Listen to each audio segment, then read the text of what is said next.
Oh, wonder-working power in the precious... Incredible as they seem, are not the results of mass hysteria.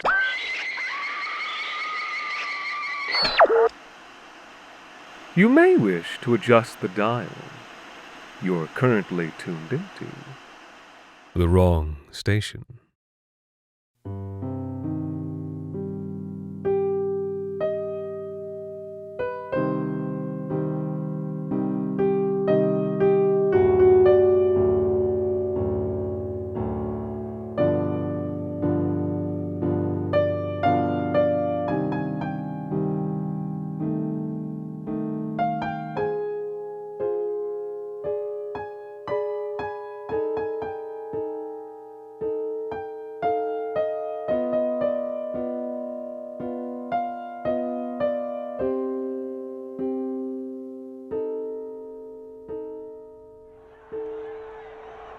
Come on, come on!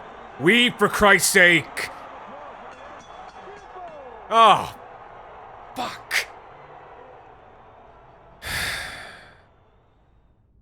You have money on that? Well, good.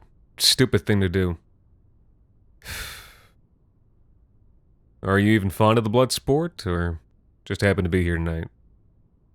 Yeah. Oh, Christ. I saw this coming before the fight even started. Did you see the guys in this corner? Just fucking standing there like they're at the counter waiting for lunch. No plan, no presents.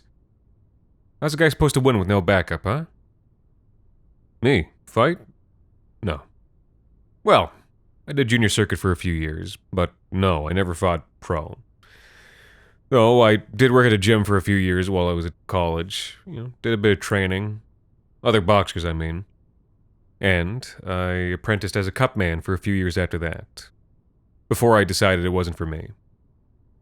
A Cutman? A Cutman is, well, boxing is a brutal sport. You get nosebleeds, you get swelling, you get cut, and things like that, blood in the eye, blood down your throat. They can take you out of a fight long before you get knocked out. That's where your Cutman comes in. The second the bell rings, the round is over. They're in that corner with cotton swabs, a cold compress, and whatever proprietary cocktail of anticoagulants they've mixed up. Whatever it takes to get their fighter back out in the ring. Of course, they're not really doctors, and it's not really medicine.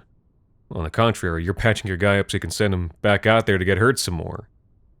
But nothing that they didn't sign up for. If no boxer ever took a punch, he wouldn't need Cutman at all. That's, something my mentor used to say. No, he's probably still saying it. Now, he was truly something. Maybe the best there's ever been. In my opinion. I'd say that the man could stop a laceration just by looking at it. But that'd be doing him a discredit. There was nothing magical about his skills. It was just pure science. He'd probably hate it if he knew I was talking about him like this. I mean, he didn't even like people knowing his name. Didn't want to draw attention to himself, didn't want to distract. The problem there, though, is that he simply became known as the Cutman, which wasn't much better. Other corners feared him. Even the other boxer would. His mere presence would strike a psychological blow before the fight even began, because anyone who knew anything knew that whatever punches they threw, whatever damage they did, would be undone by that man's golden hands. Or at least it would seem that way on the surface, because he was just a man. But they didn't know that, and breaking a boxer's spirit is half the battle. And that is who taught me. Not that I was great or anything. I was good, because I did exactly what he told me to do. Anybody would be at least fine if they did that. But I never had the... Shit, I never had what made him so great.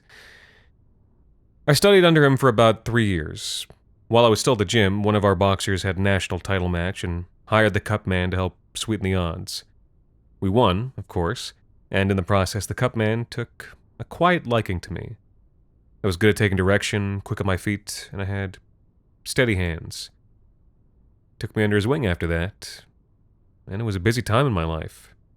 I saw a lot of fights, good fights, and we won most of them. Which meant a decent bit of scratch, too.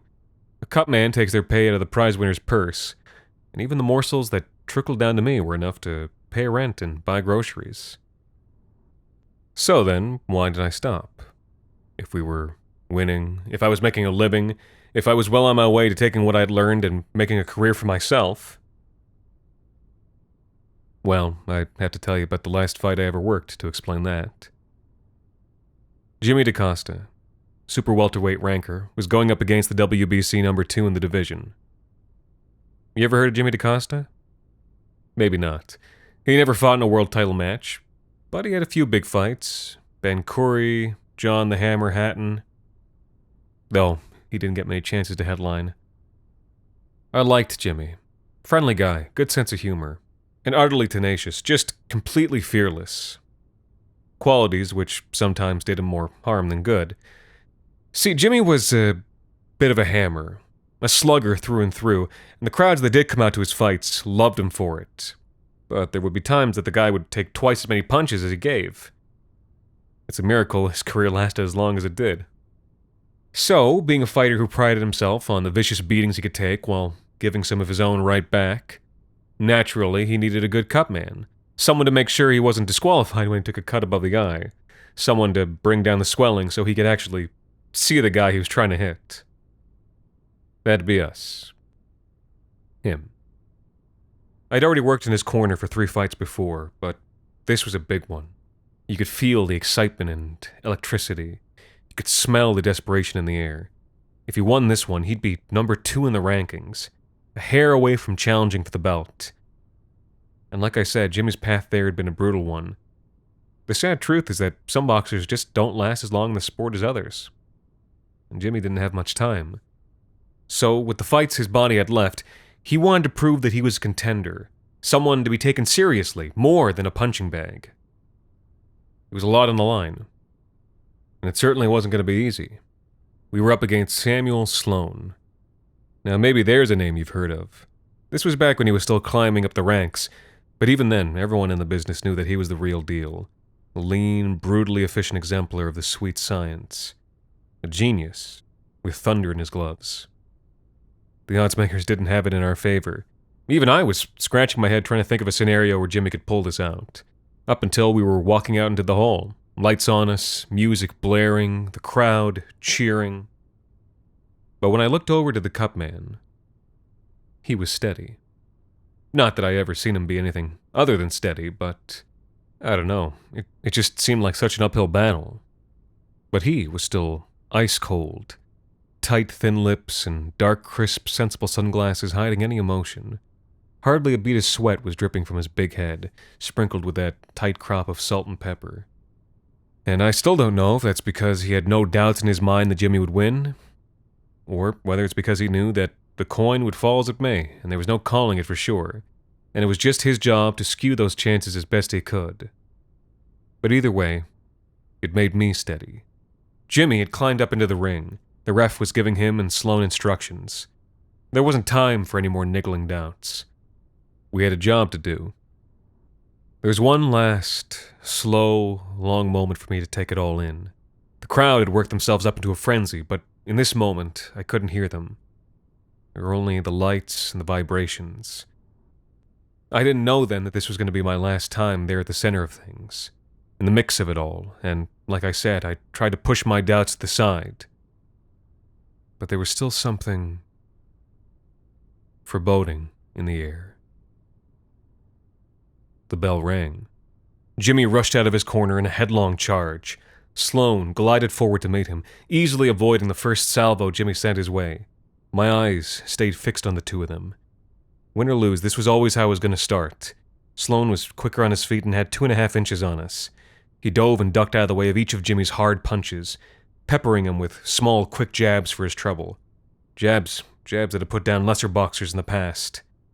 Jimmy, though, he was tough. A couple of lefts weren't going to put him down. Though as the first round carried on, his problem became apparent. See, it doesn't matter how much guts you've got. Take enough punches to the face and you're going to swell up. Skin and tissue don't know anything about guts.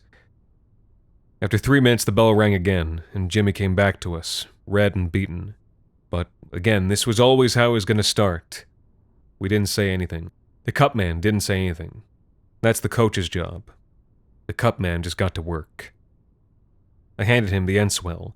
That's a piece of metal with a handle you keep on ice. You use it to apply pressure, stop the blood flow. The Cutman, of course, had a full custom set he'd brought with him, perfectly contoured to the direct proportions of Jimmy's face, and he'd instructed me beforehand which would be needed for which spots. In this case, the area above and around Jimmy's right eye, where he'd taken the brunt of those jabs. He worked quickly. He had to. The seconds were ticking down. The redness around that eye would turn to puffy swelling eventually, but that process could be slowed down. He pressed hard. He knew exactly where each of the blood vessels in the face were, and which best to apply pressure to. A few seconds left. The end swell came off, a quick but precise smear of Vaseline. The ref called for seconds out. The bell rang. The second round went much like the first, though here and there Jimmy found his own rhythm, got a few punches into the body, strong, sapping punches. But not nearly enough to shift the difference. Sloane's conditioning was something else. He had enough stamina to take those body shots, and he knew it. Not that I'm saying he was cocky, though. When Jimmy managed to get in there, he kept the guard around his face tight, enduring the pain precisely because he knew what a shot to the head from Jimmy could do. And eventually, without fail, he'd find a way to slip out after a few seconds and land a few more clean jabs, most of which found their way to Jimmy's right eye. The bell rang again, and as Jimmy's fight was put on hold, our fight against biology began anew. And now, the fight physician was hovering over us. How many clean hits had Jimmy taken already? 5 dozen? 6? The doctor loomed, trying to gauge Jimmy's condition as we iced him down. But the doctor also knew that this was the Cutman, and even if Jimmy was starting to look rough, he didn't look as rough as he could have. So for now, the doctor backed off, and that, too, was part of the Cutman's power. He could make a pile of pounded hamburger meat look like it was in fighting shape. And he had. The fight continued, and round after round the strategies unfolded. Our side's plan was simple, but it was really the best we could do with the tools Jimmy had. Trying to land those vicious body shots, trying to wear Sloane down, disrupt his breath, get him to drop that guard. All the while, the Cutman warding off a torrent of blood, thick and thin, realigning a cracked nose, extracting a chipped-off chunk of tooth. After he'd taken nearly 100 punches, I stopped counting. In the fourth, Jimmy's mouthguard had come out, and he'd sliced his tongue on the exposed root. The Cutman clamped it to stop the flow, then just gave a jut of the chin that said, "Swallow the rest." I helped as much as possible. Mostly, I made sure I wasn't in the way. Jimmy, the Cutman, me. It was the best we could do. And against a different fighter, it could have worked. I'm sad to say, though, that Sloane was a higher caliber of athlete. The coach had bet on Jimmy's power over Sloane's resilience, and we were losing that bet. Meanwhile, the other corner strategy had nearly come to full fruition. A clean, safe, sure strategy born out of their fighters' natural gifts. Sloane's assault on that right eye had been relentless.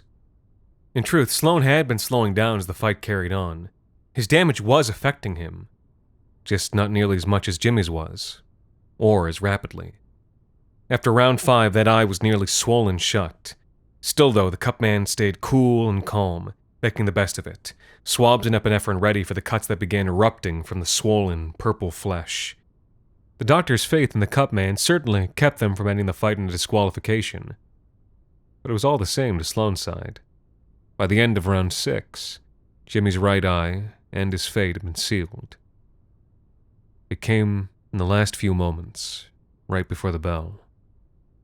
There's this strange sensation you get during a fight, even when you're just watching from the sideline.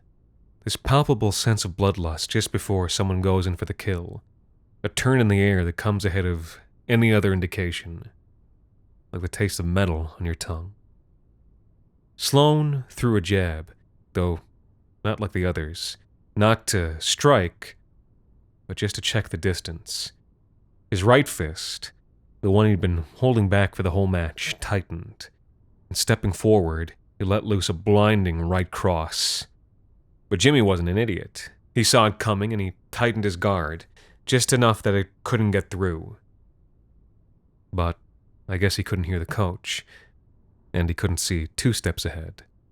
Because not a half a second later, Sloane's fist came cracking into the side of Jimmy's head. Not the right, which pulled back after a perfectly executed feint, but Sloane's left, a brutal hook into Jimmy's blind spot. Jimmy staggered. Sloane was already walking away. And that was it, I thought. That should have been it. For Jimmy's own sake, that should have been it.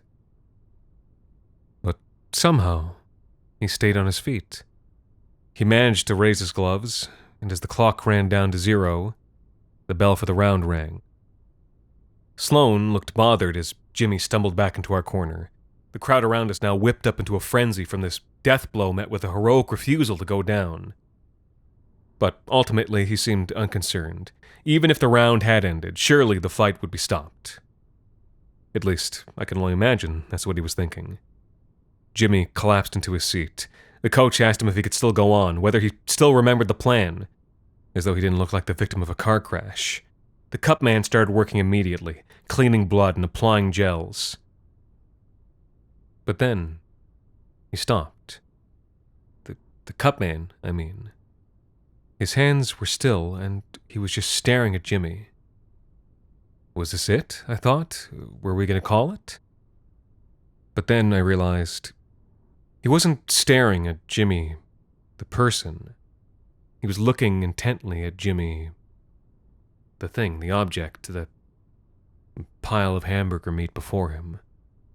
It was, well, I wasn't sure right at that moment, but the area around his eye, around where he'd taken that hook. This was already deeply strange to me, seeing him so still, but it became even more strange. He spoke, in a quiet, dry voice that cut through the air. The coach, in the middle of imploring a half-conscious Jimmy to remember the basics, stopped. He was as stunned as I was. 4 words was all he said. End of this round.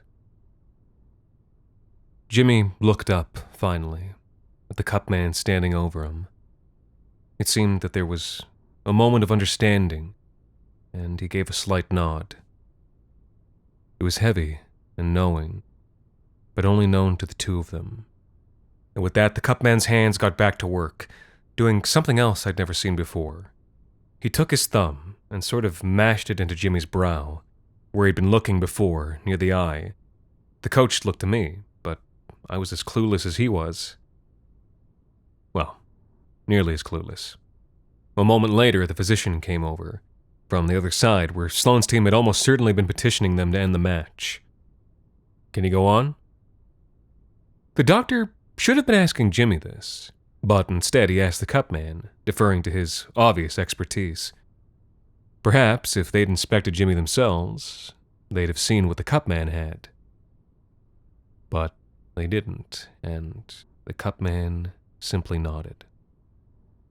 The doctor looked intently at the Cutman, but there was nothing on that face to see. Their eyes then drifted up and around. The crowd were stamping their feet. The cheers were reaching a fever pitch. "Let them fight!" they cried. Some called out Jimmy's name, some Sloane's. But really, they all wanted the same thing. A knockout. Perhaps getting a bit swept up in things. That's what the doctor wanted too. They nodded back to the Cutman, then turned and nodded to the ref. The ref called for seconds out. Sloane's coach screamed in protest, but it fell on deaf ears. Jimmy rose somehow, and the bell rang. He lurched forward. He was bashed up and beyond bloody, but step by step he made his way toward his opponent. And Sloane, he looked horrified. It was like looking at the face of a man who had just seen a ghost.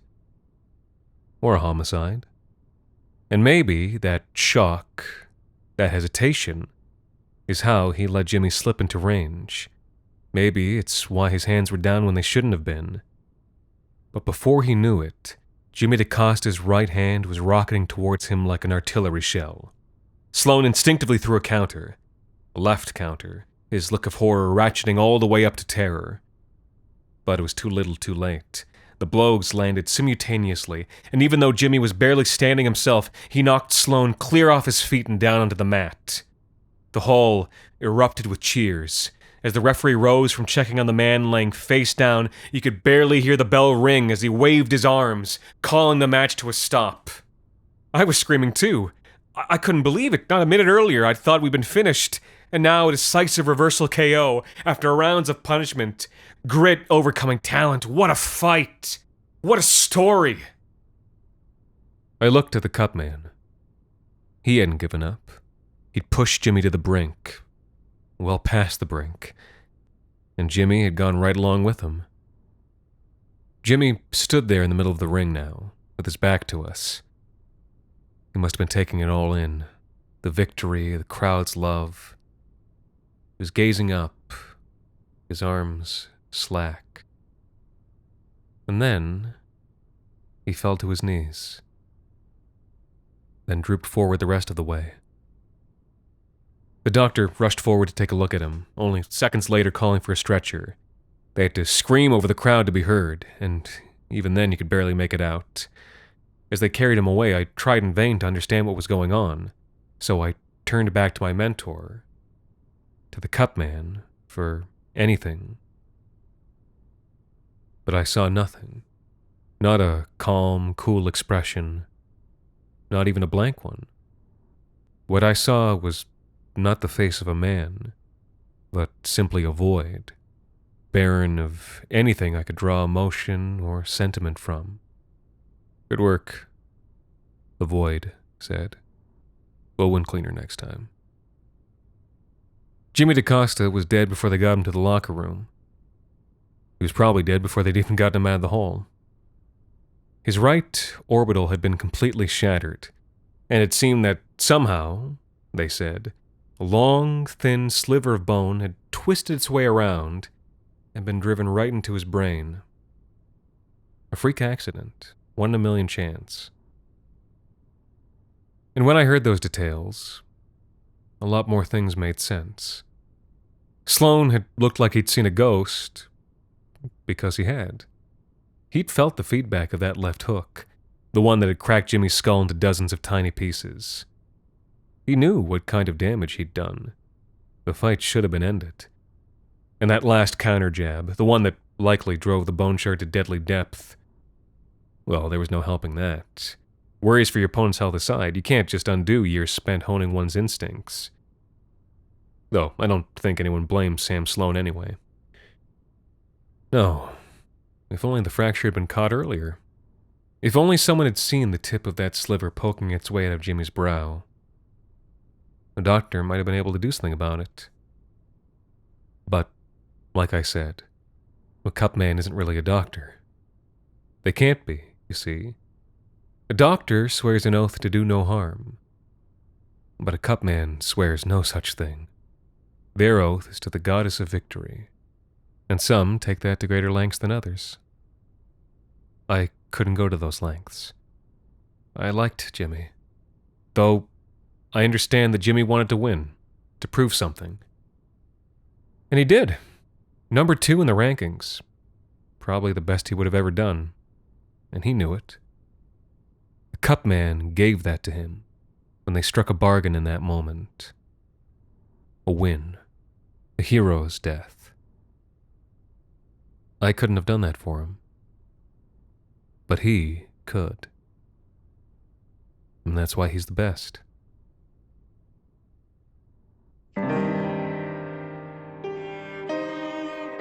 The Wrong Station is made possible with the generous support of our listeners on Patreon. Patrons can listen to The Wrong Station ad-free, as well as get access to bonus episodes, discussions, and more.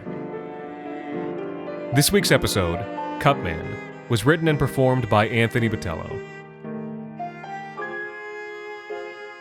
Thank you to Courtney Boyer, Matthew Delahaye, Violent Zach, Adam Gomez, Matt, and a very special thanks to Benjamin Corey and Jonathan Hatton for helping us keep the lights, well, off.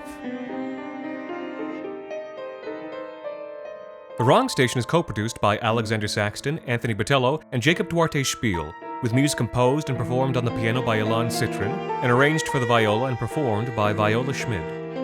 You can follow The Wrong Station on Twitter, Facebook, and Instagram, and email us at thewrongstation@gmail.com. And until next time, thank you for listening.